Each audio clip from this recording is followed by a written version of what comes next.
Time now to take time for a story about the Bowling Green State University head coach, a coach which had to overcome some adversity. With us now for more on that is Jahn. Amanda? Thanks, guys. Just this week, Bowling Green's Curt Miller was named for an unprecedented 6-time MAC Coach of the Year. It's been quite a year for Miller, one he will never forget, but he may want to. MAC Coach of the Year, Curt Miller is known for winning and his passion.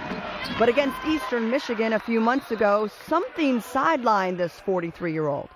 What happened on that day in late January? 250th game win, very animated. In your mind, what happened? Late in the second half, I got my blood pressure going, was animated with our team and the officials.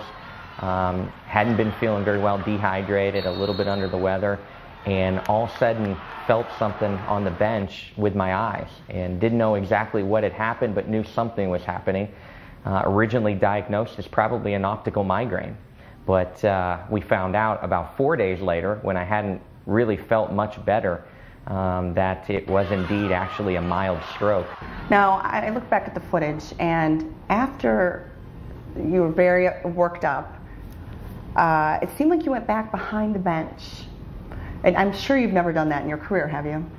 It was interesting because I was perceptive enough to know something was different, and so I talked to our team doctor, who is there for our team and any kind of emergency things that happen to the team, and I just mentioned to them that I didn't feel right.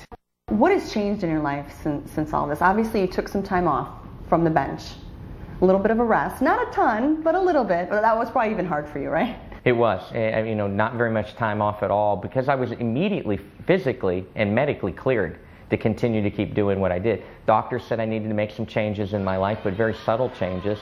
The next time I yelled I was cognizant of how I felt, and could I yell at officials? Could I yell at the team? Could I be animated? Because that's what I've been about for over 20 years in coaching.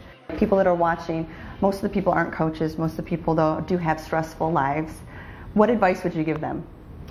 To make sure you find time for yourself, and families first. And we're not going to be defined when it's all said and done by our work success and our profession, the win-loss record. It's going to be, were we good fathers? Were we good to our partners? And so I think it's very, very important that there's a balance in life.